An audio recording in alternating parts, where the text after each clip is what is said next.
Listo, bienvenidos a todos a otro Bonsai al Día. Hoy tenemos la segunda parte de la bugambilia con Juan Andrade. El momento, la segunda parte son cosas como muy interesantes porque se recogen algunas preguntas que quedaron en la primera y en la segunda ya es una parte que ya define lo que estamos trabajando hoy día, que es la bugambilia, y tenemos con nosotros a Juan Andrade. Bienvenido, Juan.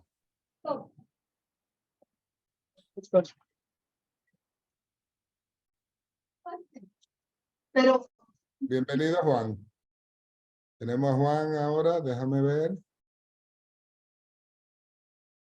si lo hemos perdido. ¿Ahí me escuchan? Ahí te escucho, sí. Ok, perfecto.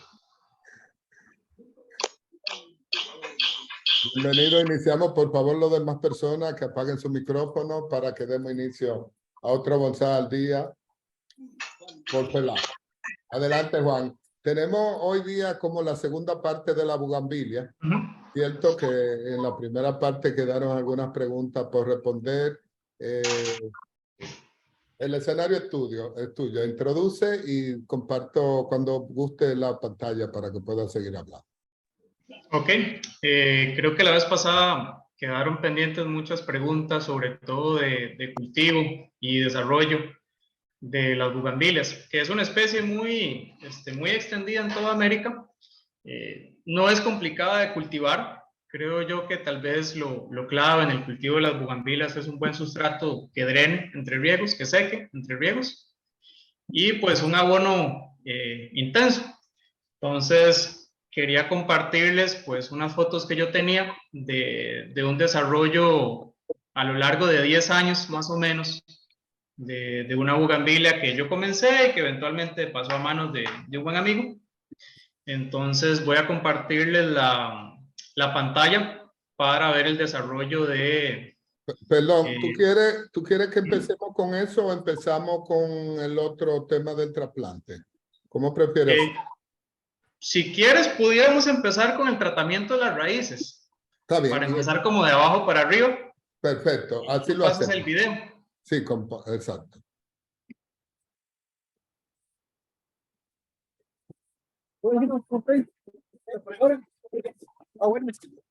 Chao, nos vemos. Déjame.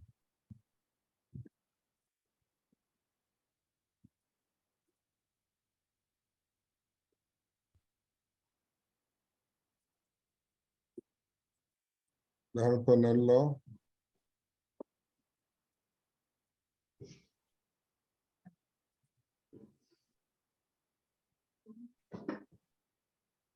Voy a responder ahí en el chat. Sí, voy viendo a ver lo de las preguntas. Creo que la primera parte todavía está, ¿verdad? En el Facebook, o ya la quitaron. Me parece que está todavía. Sí, ok, perfecto. Y si no, dentro de pronto estará también en nuestro canal de YouTube, que es donde podrán verlo. Déjame ver, ahí lo estamos compartiendo, sí, ¿verdad? ¿No se ve compartiendo? No se ve nada todavía. No, todavía no. Ok.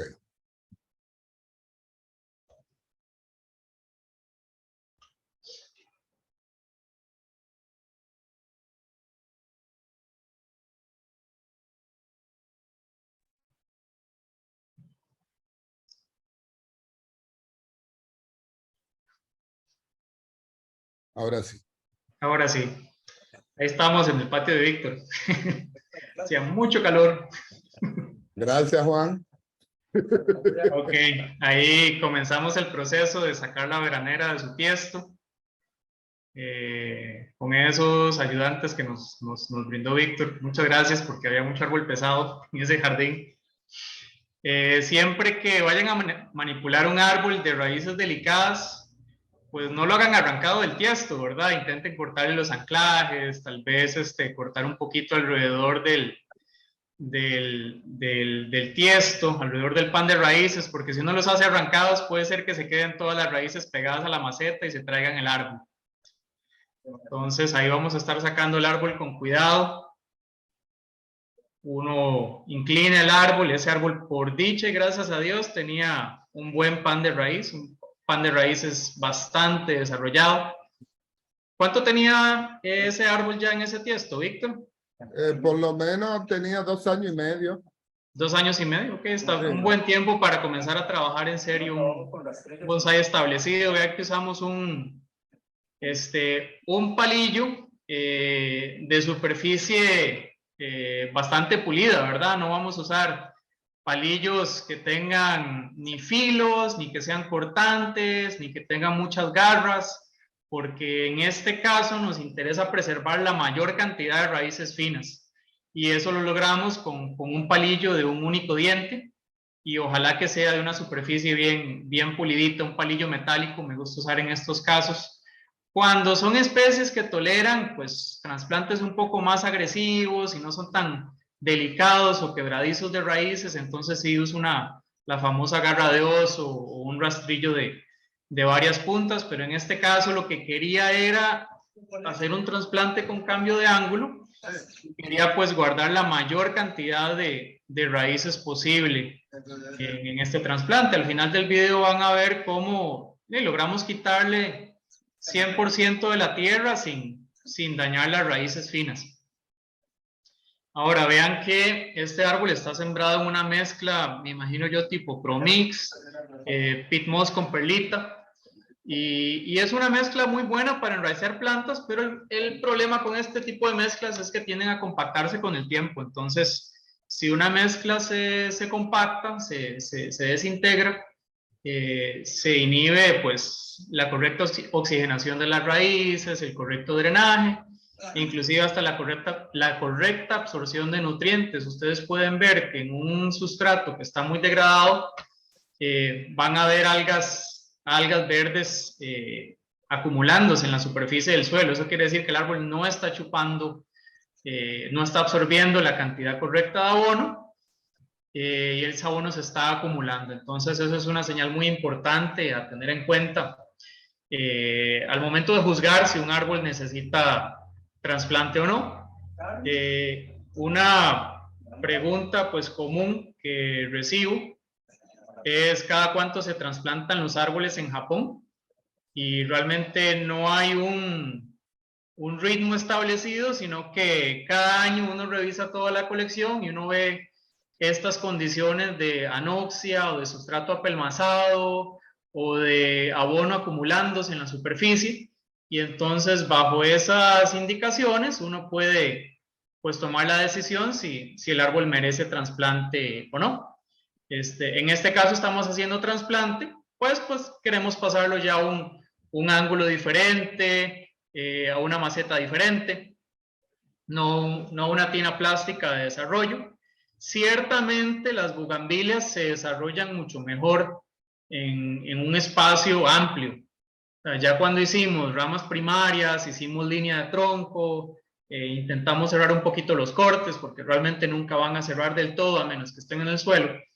Ya cuando cumplimos estos pasos es que vamos a pensar en hacer un paso, una maceta de cerámica. Si en algún momento la bugambilia pierde el vigor en una maceta de cerámica, entonces lo que podemos hacer es sencillamente poner esa maceta de cerámica encima de un contenedor más grande y dejar que las raíces se escapen.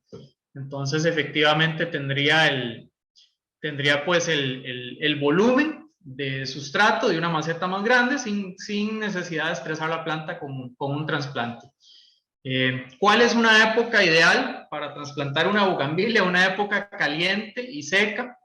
Ya por experiencia en muchos climas y muchas especies de bugambilias y variedades, realmente digamos que la recomendación general de trasplantar en clima húmedo, que sí favorece muchas especies tropicales, no favorece tanto la bugambilia, tienden a estancarse, a podrir raíces, a perder ramas.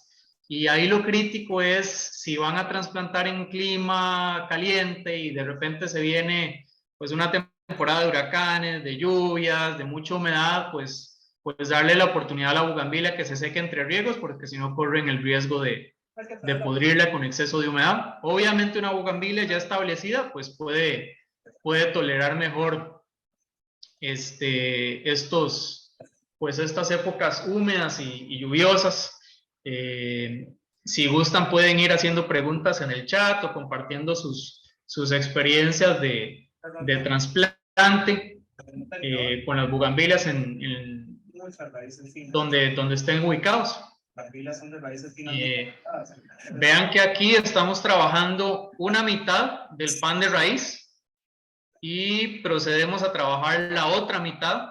Eso siempre es una buena metodología. ¿Por qué? Porque si yo comienzo a trabajar erráticamente, entonces puedo llegar a una situación en la que me quede sin raíces, sobre todo en árboles que yo no conozco, en árboles que no sé cómo está acomodado el pan de raíces, no sé a dónde vienen las raíces gruesas, tal vez puede haber tenido un poco de tierra de campo todavía, que eso de hecho sucedió en este árbol, y lo que estamos haciendo es intentando eliminar no solo la tierra de cultivo, que es el pit moss con perlita, sino la tierra de campo que está directamente en la base de la planta. La bugambilia en buena época, o sea, en una época caliente y seca, tolera completamente, digamos, desnudar y peinar las raíces siempre y cuando lo hagamos con cuidado en un clima verdaderamente tropical, o sea, excediendo los 30 grados centígrados con buena humedad ambiental. Uno puede pasarles una sierra por la mitad y enraizarlas. ¿Qué es lo que sucede cuando uno hace estas operaciones? Uno puede pegar una estaca de veranera, yo creo que de cualquier tamaño. Creo que mientras más rápida, perdón, mientras más grande sea la estaca de bugambilia que uno intenta esquejar, y vamos a ver un ejemplo ahora al final de la charla. Mientras más grande sea la estaca, más fácil pegan. Pero esa estaca requiere cuidados especiales, no la vamos a tratar como un esqueje normalmente, como lo haríamos normalmente con un esqueje, sino que esa estaca grande, ese estacón, lo vamos a colocar a pleno sol y vamos a dejar que se seque bien entre riegos. Inclusive en clima caliente y soleado yo dejo que pase 1 o 2 días sin riego y después riego ese estacón a fondo. Entonces es ese ciclo de humedad, sequía, lo que, número 1, me evita la pudrición del estacón y me ayuda al enraizamiento. Si yo mantengo una estaca gruesa de veranera, hablemos de mayor a 2 pulgadas, si yo la mantengo húmeda constantemente, al menos en temperaturas no ideales, va a tender a podrir. Entonces eso es un gran problema. En el caso del trasplante de este árbol en específico, una Bugambilia spectabilis, con un tronco muy interesante, muy bonito, quise conservar las raíces expuestas con un Neagari.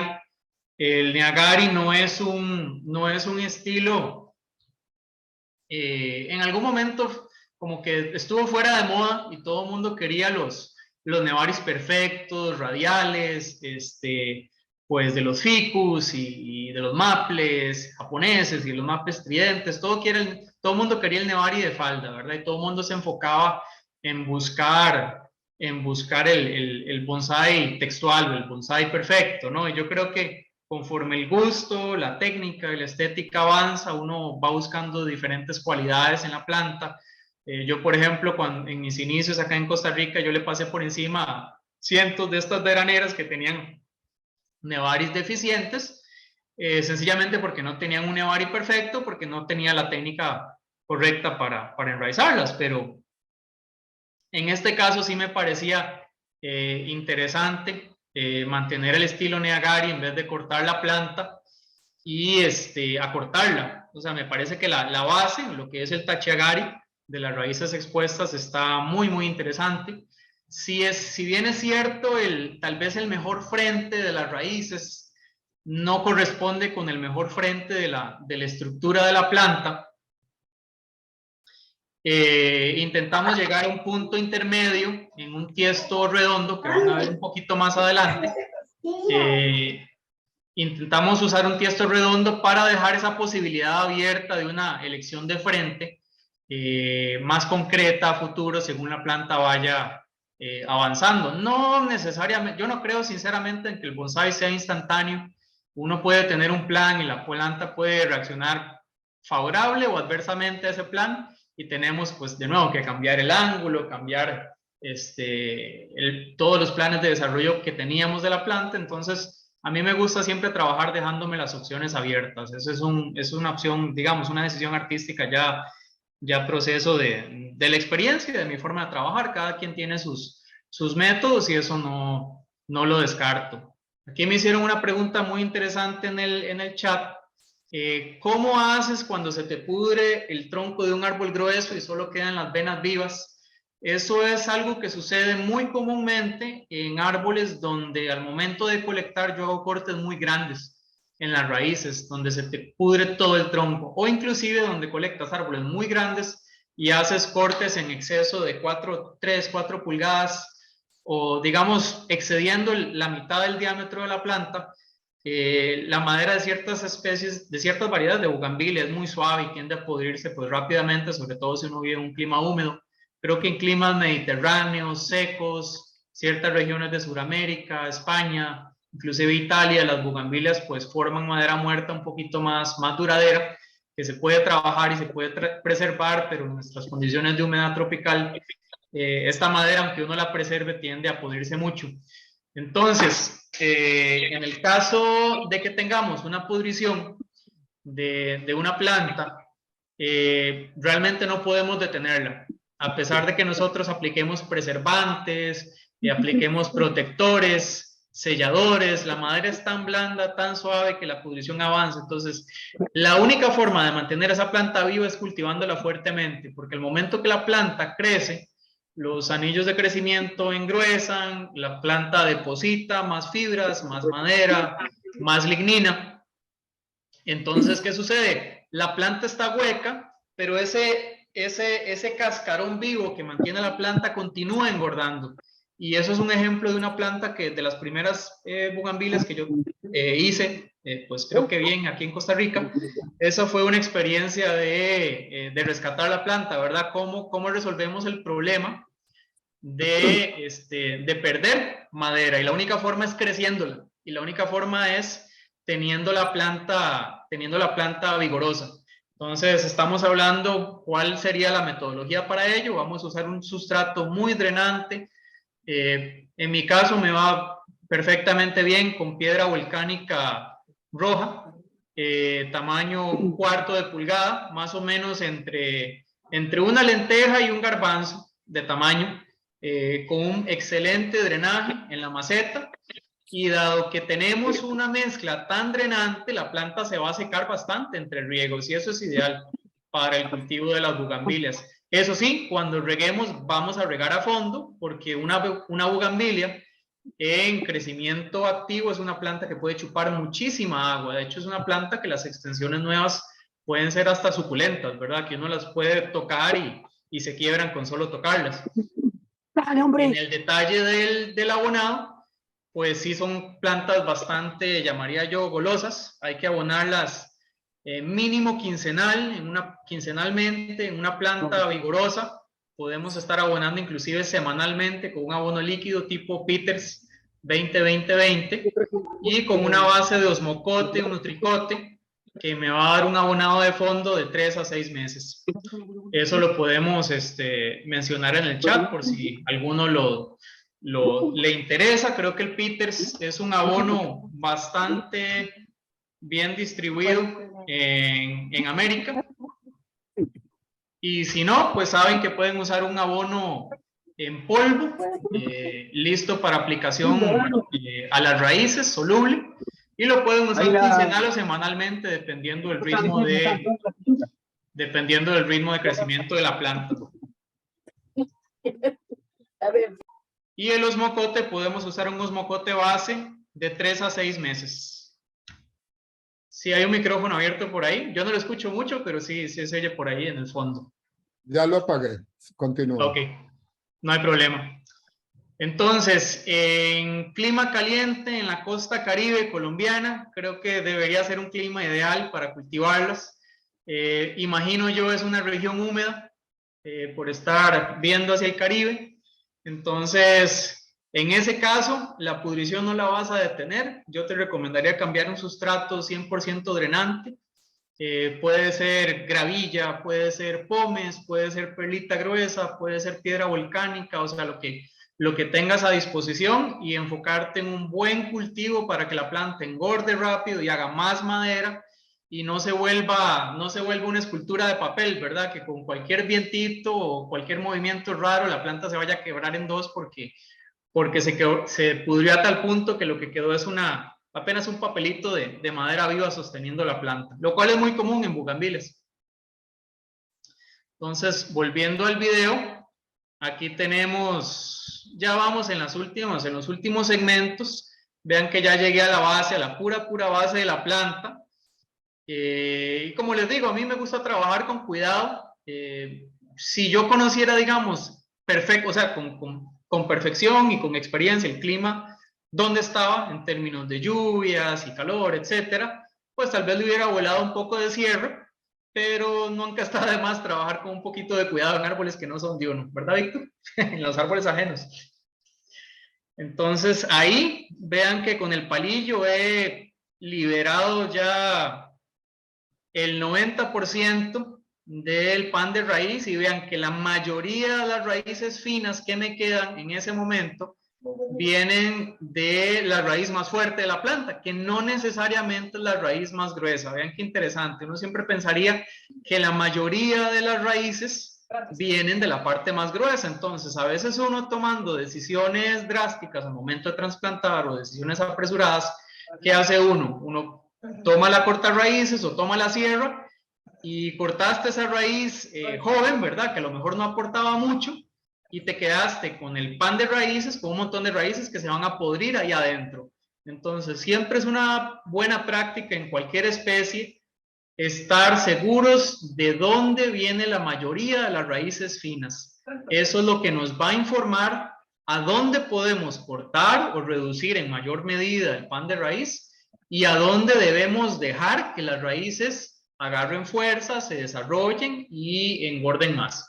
Entonces, ahí vean que estoy sosteniendo el pan de raíces, manipulando con cuidado el pan de raíz para no hacer todas esas raíces finas arrancadas, aunque sí eso me informa a mí de que en esa raíz que está en exceso vigorosa en comparación con el tronco central, yo puedo hacer cortes mayores antes de proceder a cortar el resto del pan de raíz. El que haya trabajado raíces de bugambilia saben que son hasta más quebradizas que las ramas, ¿verdad? O sea, uno intenta doblarlas y acomodarlas y lo que termina es quebrándolas. Entonces lo que hay que tener es mucho cuidado y paciencia al momento de manipularlas. Como les dije, no es una planta que resienta la eliminación completa del sustrato viejo y que uno desnude completamente las raíces, pero sí es bueno en materiales establecidos, pues obviamente dejar una buena cantidad de raíces finas, porque ellas son lentas para enraizar, son lentas en hacer un buen sistema radical. Este sistema radical yo le llamaría un sistema radical en etapa intermedia. Vean lo que sucede con las raíces en este tipo de sustrato. Las raíces se hacen largas como macarrones, no se ramifican. Vamos a enseñar una foto ahora al final de un sistema radical donde la bugambilia ha estado cultivada ya muchos años en piedra volcánica, y van a ver la gran diferencia en el sistema radical. Este tipo de sistema radical, pues obviamente no tiene mucha raíz fina, sino que tiene raíces de extensión o raíces corredoras que le dan vuelta y vuelta y vuelta al fondo de la maceta y a la pared de la maceta. Pedro pregunta que si vimos bugambilias en Japón. Sí, de hecho hay mucha bugambilia en Japón importada de Taiwán. En Japón las vi plantadas en Akadama, de hecho, lo cual es un peligro, diría yo, porque Japón tiene un clima bastante húmedo. Entonces sí vi varias plantas que declinaron con el tiempo, precisamente por estar sembradas en Akadama, porque la arcilla se degrada con el tiempo y puede mantenerse muy húmeda. Entonces vean que eliminamos completamente la tierra y tenemos un exceso de raíces a cortar y acomodar en el tiesto nuevo. Sí, estoy viendo una pregunta en el chat que si recomiendo sustrato completamente inerte. De hecho, para toda especie recomiendo sustrato completamente inerte. Si una especie necesita una enmienda orgánica porque necesite ácidos húmicos, ácidos fúlvicos o inclusive necesite un mínimo de materia orgánica para sostener la flora microbiana por alguna otra razón, entonces esas enmiendas las hacemos en el abonado, pero no las hacemos directamente en el sustrato, porque vamos a terminar ocluyendo el drenaje del tiesto, y vamos a tener que trasplantar antes de lo que debiéramos haber trasplantado. Entonces yo creo que ahí ya pasó el primer video y vamos a comenzar con el segundo video, que es la colocación del árbol en la maceta, y en este caso vamos a ahondar un poquito sobre cómo anclar una planta pues que se ve inestable y que tiene pues raíces bastante delicadas en una maceta pues redonda. Las macetas redondas tienen 3 huecos generalmente. Vamos a ver si Víctor le puede dar play al video. Cuando guste, Víctor. No se está viendo. No se está. Ok. Déjame verlo. Otra forma de hacer un... No se está viendo. No se está. Tal vez si refresca la pantalla Sí, de compartir. déjame refrescar.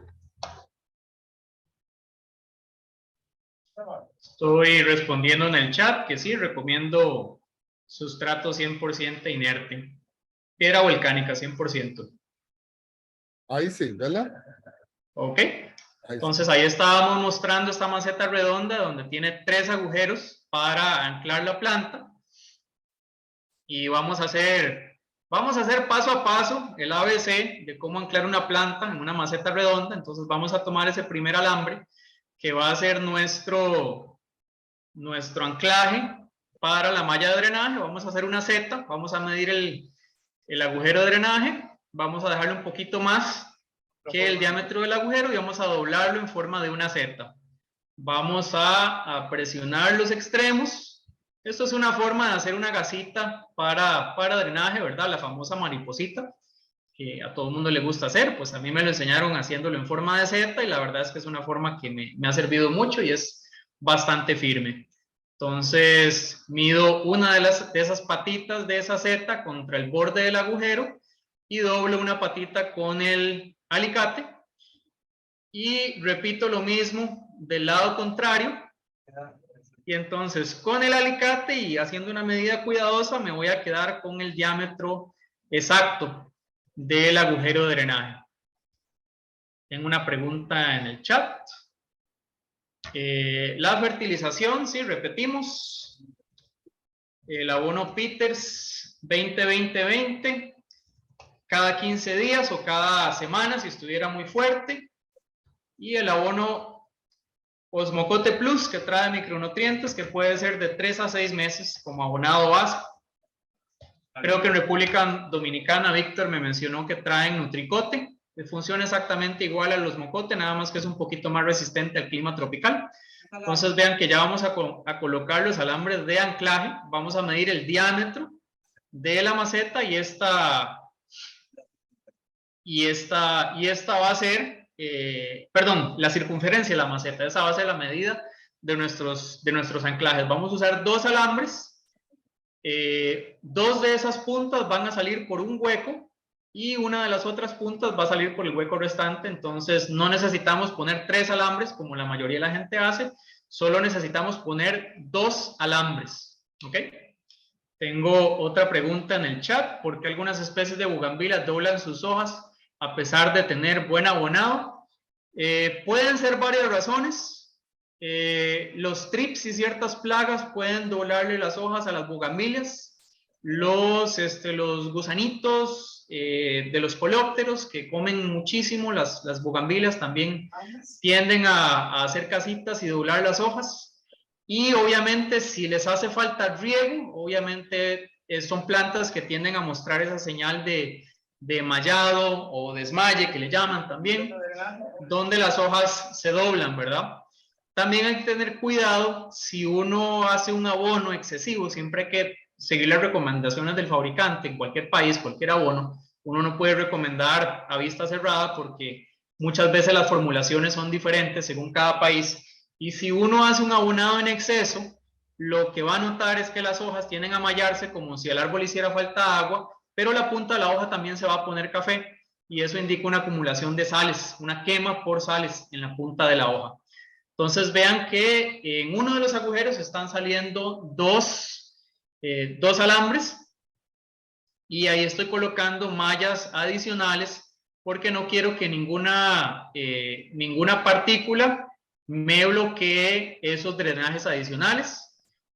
Muchas veces lo que yo hago en tiestos cerámicos es con una broca de cerámica, con una broca de diamante, hago agujeros adicionales en el borde de la maceta para ayudar al drenaje. Nunca está de más hacerle drenaje extra a una bugambilia. En este caso no teníamos broca cerámica, entonces pusimos mallas extra para evitar que esta partícula, que es relativamente gruesa, nos fuera a taponear uno de esos agujeros de drenaje. Aquí creo que lo que usamos fue volcánica. ¿Y qué otro material teníamos, Víctor? Zeolita. Teníamos zeolita, que es una partícula que tiene unas propiedades muy interesantes de retención de cationes, si no me equivoco, que muchos de los nutrientes vienen en forma catiónica. Entonces, es un material que se ha utilizado con éxito en varios lugares y pues decidimos probar. Entonces usamos una mezcla 50% volcánica, 50% zeolita, pero juzgando por la colección de Víctor, creo que le ha ido muy bien con la cebolita. Sí, va muy bien. Una pregunta con el tema cuando estaba midiendo el diámetro. Ajá. En el caso era circunferencia, hiciste con el alambre la circunferencia y esa fue la medida para el tarro. Si correcto. Así no desperdicio el alambre. Si el tarro es cuadrado o rectangular, funciona igual. No, si es una maceta cuadrada, se usan los 4 lados. En una maceta rectangular se usan 3 lados, 2 lados largos y un lado corto. Y eso me da la medida pues adecuada para anclar a la maceta sin que me sobre mucho alambre. Sí, pero en el caso de este tarro que es circunferencial, ¿verdad? Tú me que es redondo, usamos la circunferencia, correcto. ¿Y si es rectangular? Si es rectangular, usamos un lado largo, un lado corto y un lado largo. 3 lados. Hace una U. En el caso de sí, es una U. Lo mide como una U. Mide la U del tarro. Okay. Correcto. Perfecto. Ok. Ahí vean el sistema radical. Apenas tenemos 3 puntos de apoyo muy extendidos.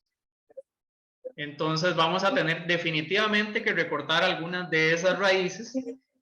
Siempre para cortar raíces vamos a utilizar una cortarraíces, es la herramienta más indicada para reducir raíces de ese tamaño. Cuando son raíces más gruesas, pues necesitamos una sierra bien finita, bien afilada. Y en este caso, pues utilizamos la sierra, pues no tenemos una cortarraíz suficientemente grande. Bueno, ahí ya conseguimos una cortarraíz de un tamañito pues decente para ajustar los cortes. Y entonces vean qué sorpresa teníamos, ¿verdad? Teníamos unas raíces muy largas, unas raíces bastante largas que no cabían en el diámetro de la maceta. Entonces vamos a eliminar pues lo necesario. Vean qué interesante, la raíz más fuerte es la más delgada y las otras raíces pues realmente no aportaban mucho al sistema radical. Entonces ahí tomamos la decisión de cortar más raíces de esa raíz fuerte, restarle un poquito de fuerza y pues dejar queditas o no tocar las otras raíces finas de las otras 2 patas del árbol, ¿verdad? Van a ver que el plantado al final es un poquito extraño, pero eso es pensando en que vamos a desarrollar un pan de raíces más compacto a futuro, necesitamos desarrollar raíces finas en el centro de ese árbol, en el centro de esa bugambilia, ¿verdad? No tenemos raíces finas. Y como les dije, pues, si hubiera sido en mi clima, en mi casa, con mi árbol, yo sin problema le paso cierre a esas 3 raíces en la época correcta, pero en este caso lo tomamos con calma. Lo tomamos con calma y vamos a irlo haciendo poco a poco. Definitivamente en un sustrato más drenante, en cuestión de 1 o 2 años, vamos a hacer un pan de raíces completamente sólido, lleno de raíces finas, que nos va a ayudar a darle tal vez un ángulo más indicado conforme el árbol vaya progresando. Tengo 3 preguntas en el chat. ¿Cuál es la época correcta para cortar raíz? Época caliente y seca, muy importante. No trasplantemos en época fría, no trasplantemos en época húmeda. Juan, ¿qué opinas de la corteza de pino para sustrato? Tengo entendido que puede ser un poco ácido, no me atrevo a usarlo en todas las plantas. La corteza de pino puede ser un sustrato útil a corto plazo, sobre todo a desarrollo en tiestos de cultivo, ¿verdad? Tal vez en tiestos de bonsai tienda a retener un poquito, mucha humedad, entonces hay que jugar ahí con la especie, como lo mencionan muy bien. Hay especies que no les gusta la acidez de los pinos. De hecho, los pinos se conocen como especies alelopáticas que inhiben el crecimiento de otras especies. Entonces, hay especies que no, definitivamente no les va a gustar la corteza de pino. Entonces, tiene que ser un material muy bien compostado. Ahí en el video estaba explicando cuál es el frente de una de estas macetas. En una maceta redonda vamos a usar de frente un pie de la maceta. Es el frente tradicional que vamos a usar. ¿Ok? Entonces vean que estoy tomando los 2 alambres que salen de un hueco y ese hueco tiene que quedar debajo de la inclinación del árbol. Entonces esos 2 alambres me los voy a llevar hacia atrás, contrarios a la inclinación del árbol, a sus respectivos pares que están sueltos, por decirlo así, en la parte de atrás de la inclinación, en la parte donde el árbol va a tener mayor tensión precisamente por el peso de la copa.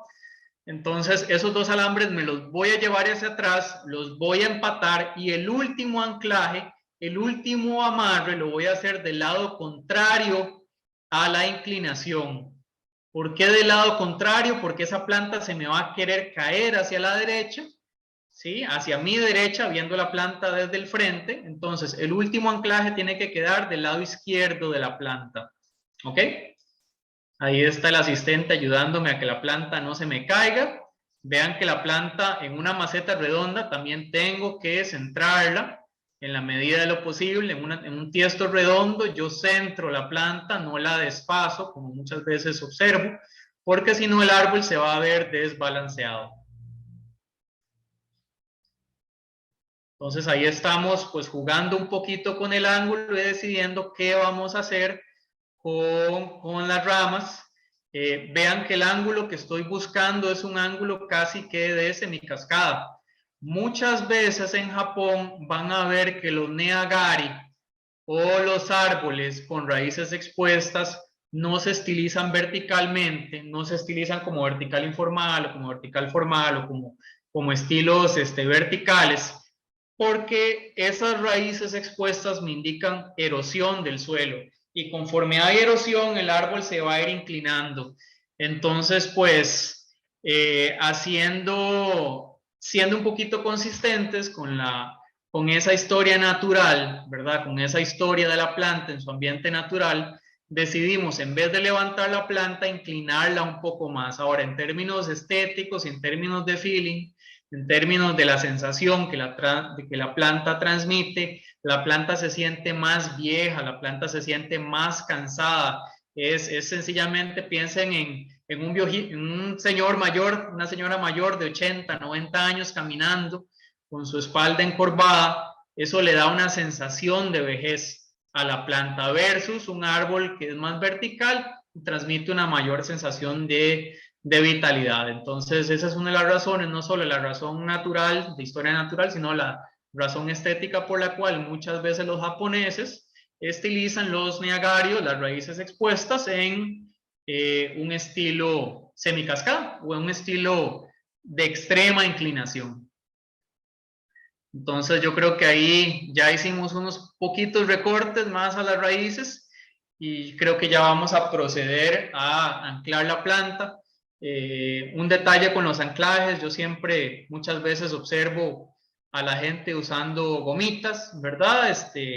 Al pasar sobre las raíces, yo tiendo a usar las gomitas para proteger las raíces gruesas, sobre todo cuando corté una raíz y me interesa que esa raíz enraice. Entonces yo no quiero estresarla además con un alambre cortándole el flujo de savia o la absorción de agua, ¿verdad? Entonces en esos casos pues sí pretendo proteger la raíz, pero si estoy anclando por encima de un pan de raíz bien desarrollado, bien formado, en ese caso yo no me preocupo por proteger las raíces, porque ya debería tener exceso de raíces finas. Entonces, si estoy anclando sobre raíces finas, los que tienen experiencia en esto van a dar fe de que las raíces finas siguen creciendo y a la planta no le importa.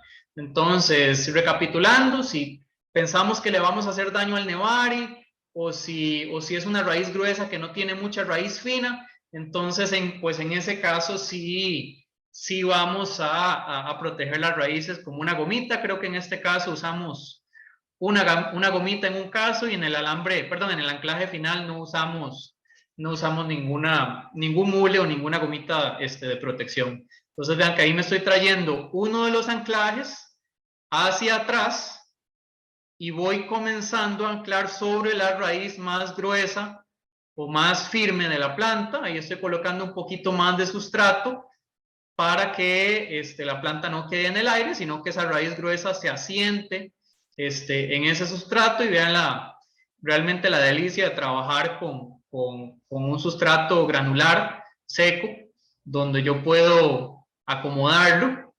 y llenar cualquier espacio que me haga falta, ¿ok?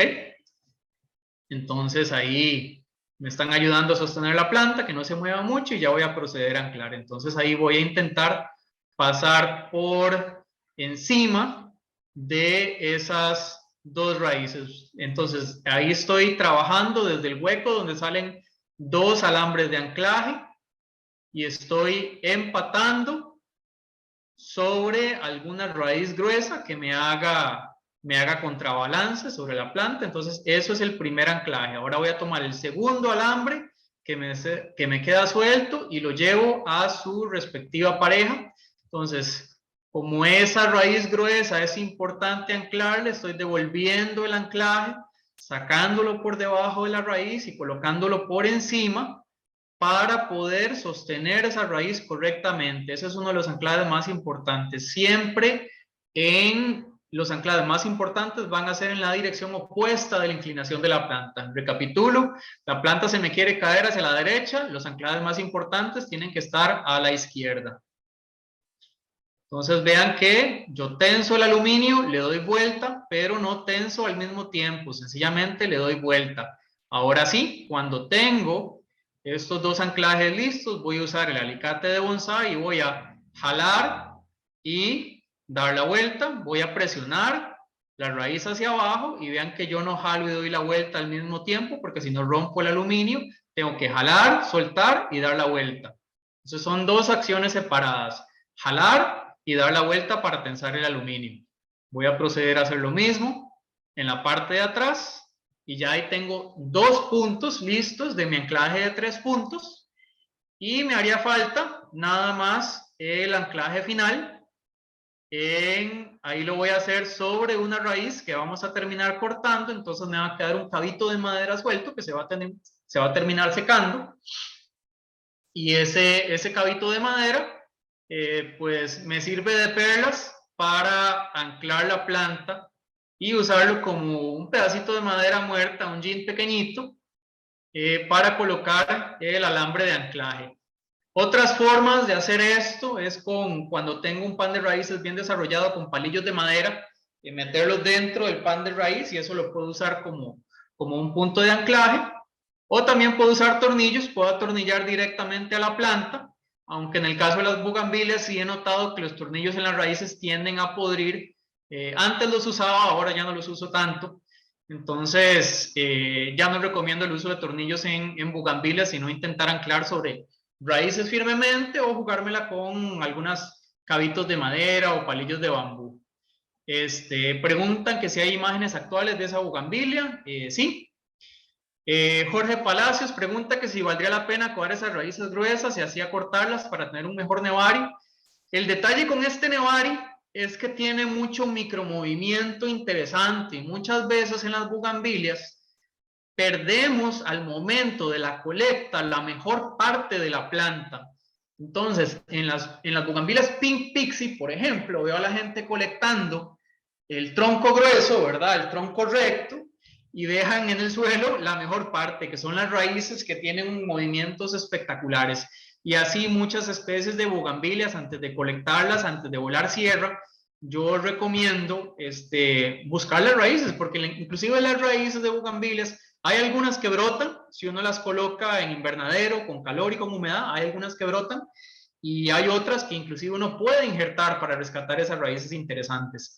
En el caso de esta bugambilia, considero más valioso el estilo Neagari que tiene ahorita, que si yo me pusiera a hacer a codos o si me pusiera a cortar esas raíces cortas, inclinarlas de otra forma. Vean que si yo quito esas raíces me quedo con el típico defecto de patas de gallo, ¿verdad? Entonces, en este caso me parece más interesante esas raíces que denotan muy buena edad, muy buen movimiento, y son micromovimientos que realmente toman muchos años en hacerse, si uno quisiera hacerlos.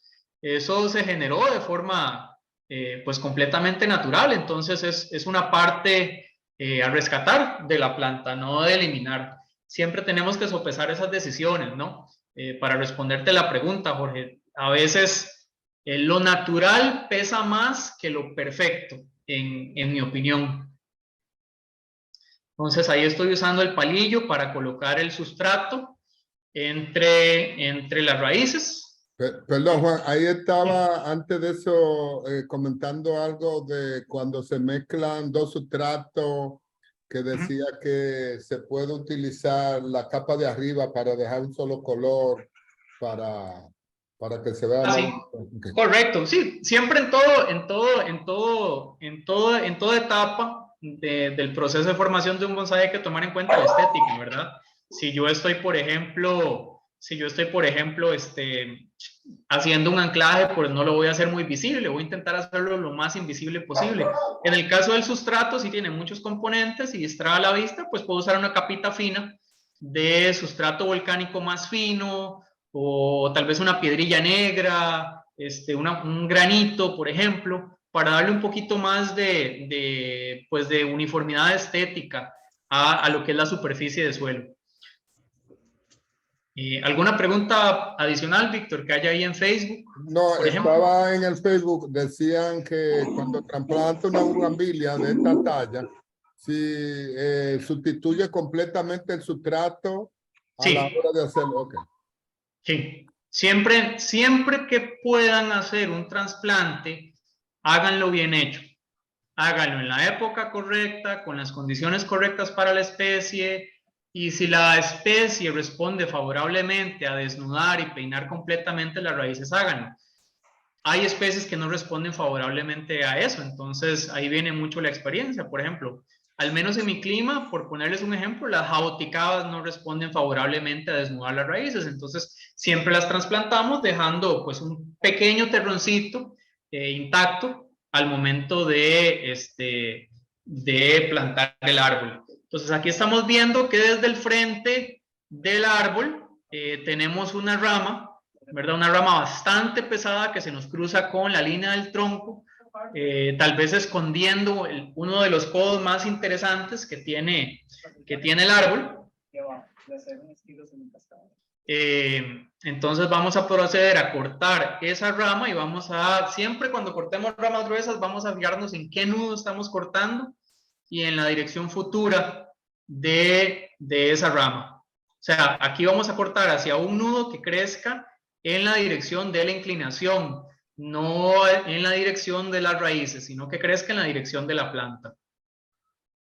Y pues también vamos a proceder a cortar un cachito feo que se ve ahí, cruzando la línea del tronco.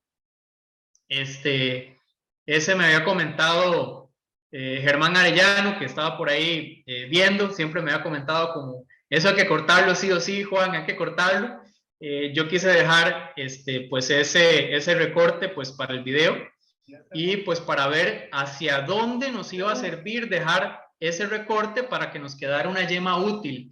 Siempre que yo hago un corte grueso en una bugambilia, voy a tener el riesgo que ese corte se pudra hacia abajo. Y estamos hablando ya cortes de ese tamaño, de 2 pulgadas para arriba, tienden a pudrir con el tiempo y entonces se va una sección completa del tronco. Entonces, cuando yo hago esos cortes gruesos, yo siempre voy a intentar dejar una ramita, una yema, donde pueda desarrollar, aunque sea una rama trasera, una ramita de acento, acompañante, tal vez una rama innecesaria, pero que me va a mantener la estabilidad estructural de la planta a largo plazo. Entonces, en vez de hacer un corte plano por conicidad y llevarme, ¿verdad?, todo el costado de la planta y hacer un corte completamente hasta cóncavo, ¿verdad?, que es lo que dictaría, pues, el libro del bonsái o las reglas. Antes de hacer ese corte, yo prefiero dejar una yema que me mantenga esa línea de savia viva para evitar precisamente problemas de pudrición a largo plazo. Y entonces ahí, ya habiendo identificado esa yema, pues procedí a hacer el corte para no tener ese conflicto de esa rama cruzándose con la línea del tronco. Y ahí identifiqué una yema que va a salir por debajo del tronco a formar una rama trasera. Ya cuando esa rama desarrolle, pues podemos vaciar ese corte y hacer un poquito más de conicidad y movimiento en ese corte recto, tal vez con máquina o con Dremel, pero ya una vez esa línea de savia esté bien establecida. Entonces, lo que yo evito es hacer cortes planos contra la línea del tronco, siempre intentando dejar la mayor cantidad de yemas para desarrollar a futuro. Hay muchas formas de disimular esto, pero lo que me interesaba es, era, estaba sembrado acá y descubrimos esa falda. Leandro García pregunta por qué no hiciste esos cortes antes del trasplante. Depende de la metodología de trabajo. Hay gente que le gusta, por ejemplo, diseñar la planta y luego cuando van a trasplantarla se topan un desorden o demasiadas complicaciones o tienen, por ejemplo, que buscar una maceta que no es la ideal para acomodar el ángulo de las raíces. Entonces, en mi caso, en mi metodología de trabajo, primero va el trasplante, porque en el momento que yo trasplanto, aseguro la planta bien, no se va a mover, puedo hacer esas decisiones a posteriori, respecto al ángulo, el frente, los cortes de las ramas. Entonces, al menos en lo personal, me gusta trasplantar primero y modelar y diseñar después. Ahí estoy repasando unos cortecitos podridos que tenía la planta y yo creo que ya estamos llegando pues al final al menos de esta serie. Hay una pregunta en Facebook que en exhibiciones en China ha visto bugambilia sin corteza. ¿Es por salud o es una estética de ello? Mira, depende de qué tanta plaga tengas tú en tu clima, ¿verdad? Hay una escamilla bastante necia que se le mete por debajo a la corteza. Creo que debería ser más común en climas húmedos que en climas secos. Entonces, por ejemplo, si tú tienes una bugambilia que es perfecta, que no tiene cortes, que todos los cortes están cicatrizados, que tiene excelente conicidad, pues adelante, límpiale la corteza. Pero también vamos a encontrar, digamos, en climas más secos, ejemplares muy viejos que tienen excelente corteza y es cuestión pues de lavarla pues con un cepillito, con el jabón azul, ¿verdad? El jabón que tiene sales potásicas y eso sirve como un insecticida excelente para todos los bichitos que se meten debajo de la corteza y que pueden pues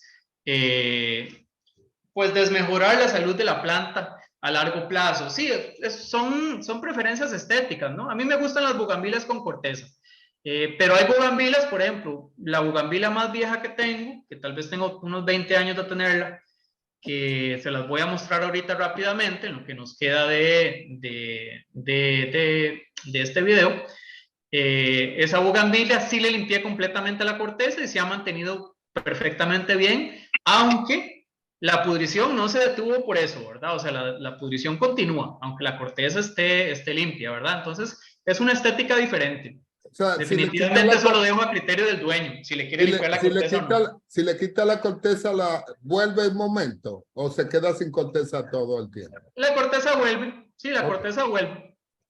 Okay. Pero hay algunas bugambilias que tienen una piel muy bonita, ¿verdad? La piel de las Pixie yo recomendaría limpiarla, ¿verdad? Porque tiene tonos hasta morados, inclusive a veces cuando uno la limpia y la pule un poquito.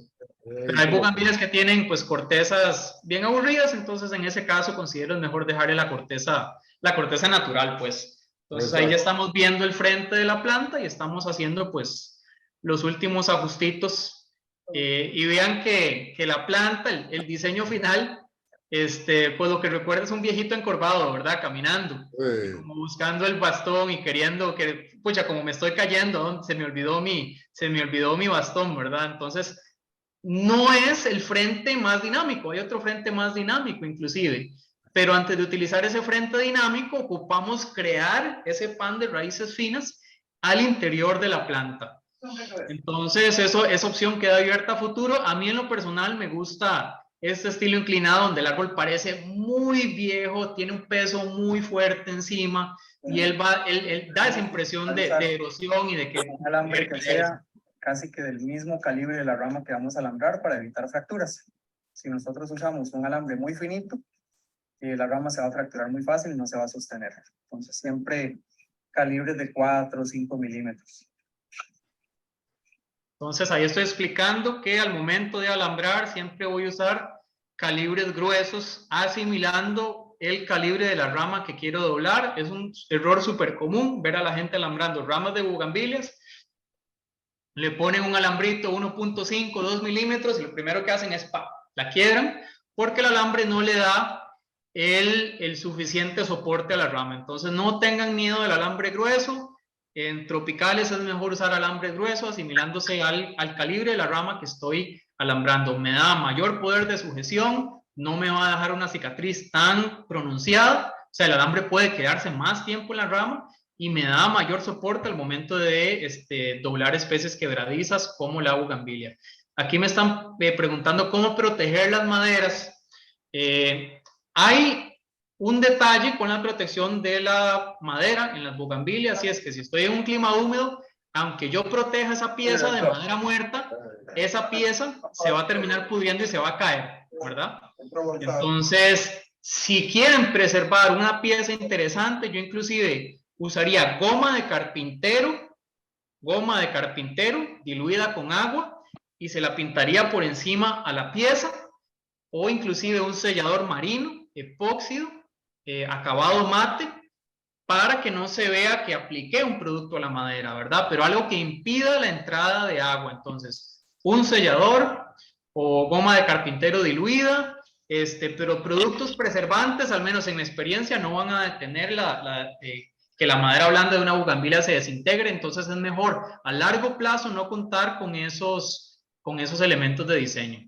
Perfecto. Y recordando que después de esa parte, la parte que cortaste, le pusiste el protector ese para el cicatrizante. Correcto, es súper importante poner un cicatrizante con fungicida en los portes abiertos. Es el tubo que se llama Topgin o Topsin. Lo voy a escribir en el chat. Eso se consigue por internet. Es un sellador que creo se produce en Japón y Taiwán. Y es el sellador indicado para la mayoría de especies tropicales que sufren pudriciones. Una pregunta más en el chat. A mis bugambilias le salen unos gusanitos comúnmente llamados medidor. ¿Cómo los elimina? Son pues insectos de una piel muy delicada, muy blanda. Entonces cualquier insecticida de choque, una cipermetrina, que es un insecticida que se puede utilizar inclusive se usa domésticamente.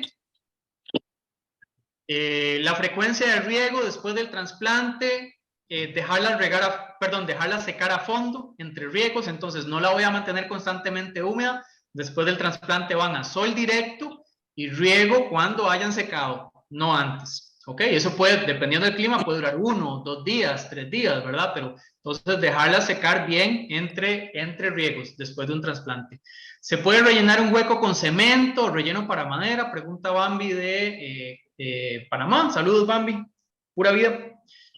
Yo prefiero no rellenar esos huecos porque el callo de la bugambilia nunca va a cerrar ese hueco. O sea, no lo va a hacer.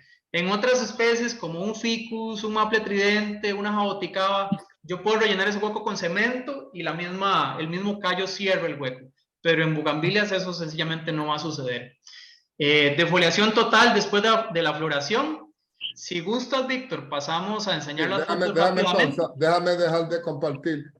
Diciendo también que el tipo de la camisa azul dice que para cualquier contratación que él ayuda a agarrar árboles y vainas. Ah, sí. Continúa. Dale. Eso está muy bien. Entonces voy a darle pasar a compartir pantalla. ¿Sí? Voy a pasar un videito nada más de una bugambilia que he formado. Me avisan si se ve el play, el video. Sí, se ve. Ok. Perfecto, se ve. Entonces vea la construcción de ramas que se ha logrado con esta bugambilia a lo largo de 20 años. Vean que yo no pude evitar que el tronco se pudriera completamente, pero lo que sí hice fue cultivarla fuertemente para que todas esas venas vivas se engrosaran y se hiciera una excelente musculatura.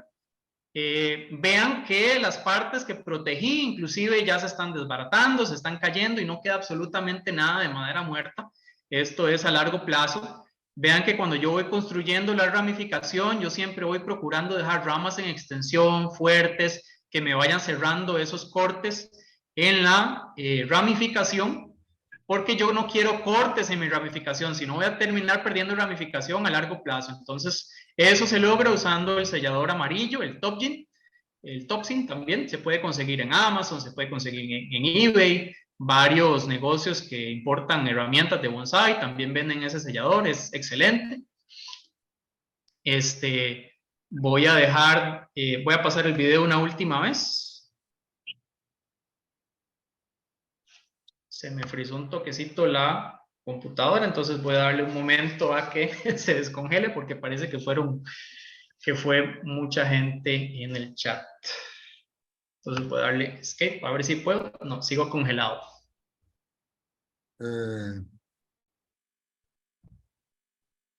Sigo con el mouse congelado. No, pero si tú quieres, cierra esa parte de compartir y vuelve de nuevo. Sí, estoy en eso, pero es que se me congeló el mouse en el video. Si querés, sí. Déjame ver cómo hago. Si no, me deslogueo y me vuelvo a loguear. Eso puedo hacerlo. Porque quedé con el mouse pegado acá en la pantalla. Entonces, déjame un momento para cerrar un toquecito.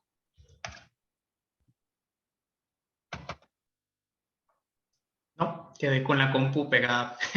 Pero bueno, si quieres, bueno, ya pasé el video de la bugambilia. Sí, ya pasaste el video. Si quieres, pásame preguntas que me van diciendo. Sí, mira a ver para pasar. Veo 5 preguntas en el chat. Entonces, sí, así no hay tiempo que se descongele el cursor. Sí. Un poquito de calor, a veces con eso se descongela más rápido. Ah, sí. Ya reaccionó. Démosle un momento. Ok, perfecto. Si quieres, ve dándome preguntas porque veo bastante. Déjame ver entonces en el chat.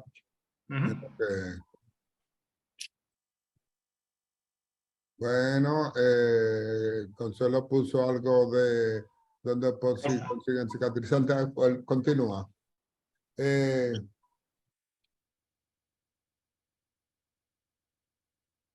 Dice Morales que con la parte de la siembra en volcánica total, ¿con qué frecuencia hace la resiembra? Según ellas lo necesiten. Entonces, ¿a qué me refiero eso? Cuando ya el sustrato esté lleno de raíz, ya no va a percolar el agua también, el abono se va a acumular en la superficie, la bugambilia va a pasar más húmeda de lo que realmente es ideal.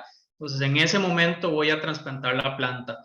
pueden ser 2, 3, 4, 5, 6, 7 años, ¿verdad? No son plantas que hacen un exceso de raíz muy rápido. Entonces yo las bugambilias las transplanto, pudiera decirte, hasta casi cada 3 años, las que están muy bien abonadas, o sea, que están haciendo mucha raíz. Si una bugambilia está débil, realmente lo que hay que enfocarse es en cultivarla bien, regarla bien, abonarla bien, en vez de estarla trasplantando todos los años como una fórmula, ¿verdad? Porque eso no nos va a conducir a un buen resultado. Exacto. Entonces, bueno, Sergio te manda un fuerte abrazo. Pura vida, Sergio. Ahí me preguntaban de la defoliación total después de la floración. Sí, definitivamente después de la floración es el mejor momento para podar, defoliar y alambrar. Y les voy a dar unas imágenes más. Sí, exacto. Otra pregunta, ¿por qué hay alguna veranera que dura mucho en dar floración? Si hay una veranera que le esté durando mucho en dar flor, es que le estás cultivando mal. Necesita más sol y menos agua. Y más abono. Las flores de la bugambilia realmente son hojas modificadas, son hojas de color que se llaman brácteas. Las flores son blancas, pequeñísimas casi, y esas directamente influenciado por un buen abono. Si la bugambilia está bien abonada, va a pasar floreando constantemente, eso es su comportamiento, múltiples floraciones en el año, obviamente la más espectacular en época caliente y seca, casi siempre. Pero si la tiene constantemente húmeda y con menos de 6, 5 horas de sol, va a costar mucho que floree. Necesitan todo el sol que puedan recibir, 7, 8, 9 horas de sol si pueden. Y cuidar el riego, no tenerlas en exceso húmedas.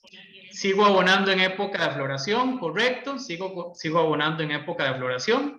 Como les comenté, el abono se mantiene, los mocotes se mantiene un abono de base, de fondo, y ese abono libera siempre que las condiciones de humedad sean adecuadas. Para hacer un acodo de 35 centímetros en una bugambilia, ¿cuál es el procedimiento?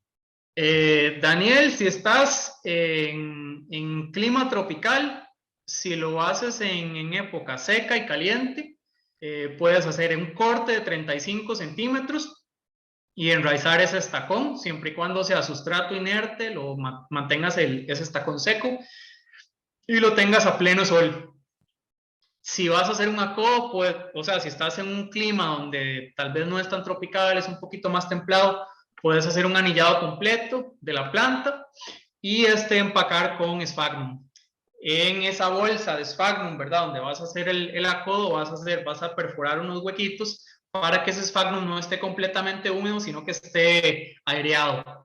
Y eso te ayuda a acodar una bugambilia. El color de la flor cambia si le hago injerto de otro color o queda combinado. Si le injertas una rama de otro color, quedan los dos colores en la planta. Dependiendo a quién le preguntes, eso es deseable para bonsai, otra gente piensa que no es deseable para bonsai. A mí me parece interesante, o sea, no todos los bonsais tienen que ser, pues, aburridos. Está bien tener una pieza de conversación, una pieza de colección que nadie más tenga, ¿verdad? Una bugambilia bicolor o tricolor, sería bonito verla formada como bonsai. Entonces voy a irme a compartir las fotos ya. Otra pregunta con la piedra volcánica, están preguntando y contestándose si es por ser porosa, que si no retienen demasiada humedad. No, más bien retiene poca humedad.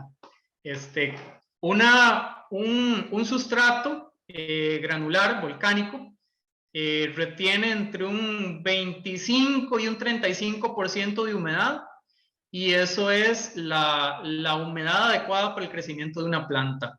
Sustratos que retienen más humedad que eso, estamos hablando en volumen, respecto al volumen total de la maceta. O sea, si yo tengo una maceta llena de 100% piedra volcánica, el 35% de esa maceta va a ser agua, ¿verdad? O va a tener ese volumen en agua. Más bien es uno de los sustratos que tiende a retener menos agua si la granulometría es correcta. Si yo uso un grano muy finito, pues ahí sí puedo retener un exceso de agua, ¿verdad? Y eso es una relación hasta hasta, como se dice, es explosiva, ¿verdad? Mientras más fino el grano, yo retengo muchísima más agua.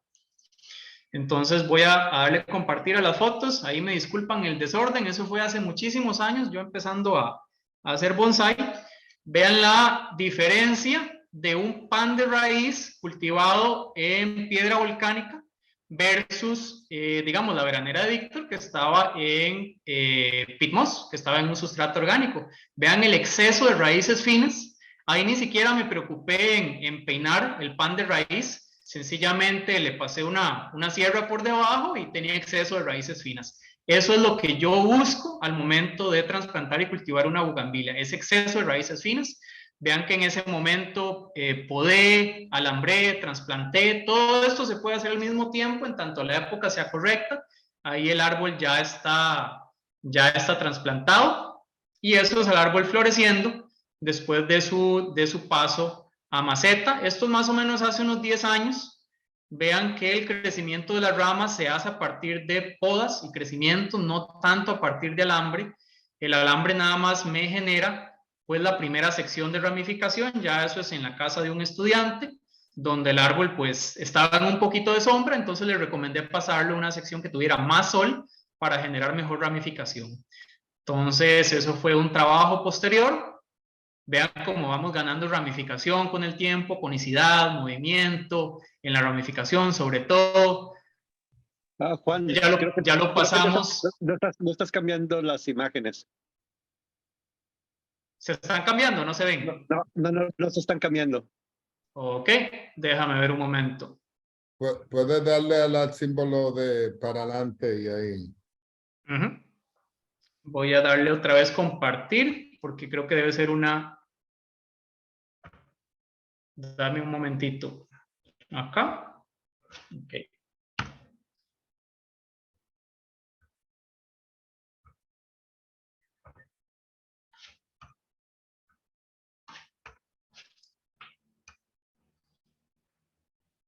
Entonces lo que voy a hacer es no maximizarlo si no se está compartiendo.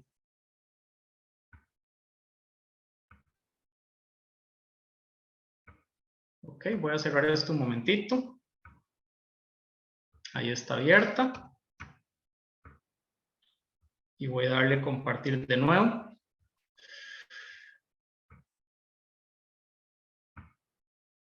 Ahí la logran ver.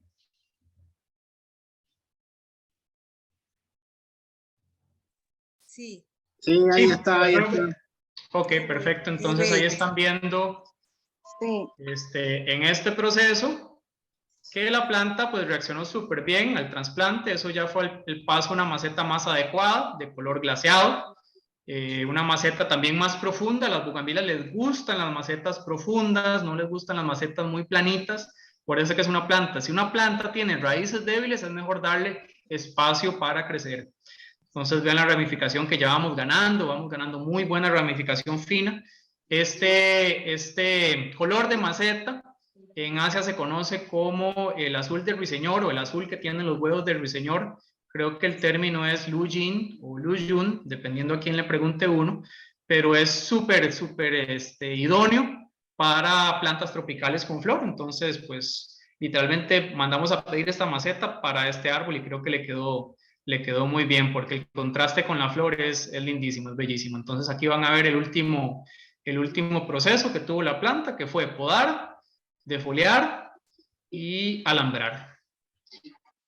Entonces yo creo que ya esa sería de las últimas fotos que quedan. Entonces vean la ganancia en ramificación fina que uno logra podando y defoliando completamente. Esto se hace en bugambilias glabras, las que son generalmente moradas. En las bugambilias expectabilis, que son un poquito más débiles, en esas lo que hacemos es una defoliación parcial, o sea, cortamos las hojas a la mitad en vez de defoliar completamente. Entonces, recapitulando, las bugambilias rojas o de colores mixtos y que tienen una hoja grande y no ramifican tanto, en esas cortamos las hojas a la mitad en vez de defoliar completo. En la bugambilia glabra, todas las variedades de bugambilia morada, sí podemos defoliar completamente sin ningún problema. Entonces vamos a parar el compartir y vamos a ir a Bueno, las preguntas del chat, a ver si hay alguna que nos llame. excelente. Están preguntando que cuando estamos planificando tu próximo Bonsai al Día. Están sugiriendo las jaboticabas, que le gustaría que tú hablaras de las jaboticabas. Y hay una buga que todas sus hojas le han notado como mordida, pero no he encontrado plaga. ¿Algún gusano que se... Eso es un gusanito pequeño, se puede tratar con cipermetrina, que es un plaguicida que se puede conseguir hasta en el supermercado, porque es para plagas caseras, y eso lo elimina en el acto. Eso sí, tienen que darle una buena cobertura al momento de fumigar, pero realmente cualquier insecticida de uso agrícola debería afectar a esos gusanitos tan molestos que se comen las bugambilias. Y sí, con muchísimo gusto, cuando quieran una de jaboticabas, pues estamos a la orden. Bueno, entonces hoy ha sido un buen Bonsai al Día como siempre. Saludos te manda Papaya. Papaya. Papayita, qué linda. Preciosa. Decirle a todos gracias por estar presente como siempre. Recuerden que suscríbanse a la PELA. Estamos unidos por una pasión. La mejor forma de seguir creciendo es si aumentamos la cantidad de miembros en nuestra federación. Se pueden suscribir como clubes o independientes y cada vez vamos a tener más crecimiento entre todos. Hay muchas personas conectadas, muchas personas dando saludos. Y gracias, Juan, como siempre ha sido fabuloso. Esperamos verte una próxima vez con al día. ¿Palabras finales? No, excelente. Muchísimas gracias por la oportunidad y seguimos aquí pues compartiendo lo poquito que sabemos y pues próximamente aprendiendo de todos, porque realmente el bonsái es una práctica comunitaria y colectiva, ¿verdad? Entonces se trata de que todos aprendamos de todos y que nadie se guarde nada, creo yo. Muchas gracias. De eso se trata. Paramos la parte de grabación y comenzamos a compartir con nosotros para los que no tuvieron en vivo, se pierdan lo que hablamos después. Salimos. Muchas gracias. Pura vida. Muchas gracias. Déjame parar la grabación en lo que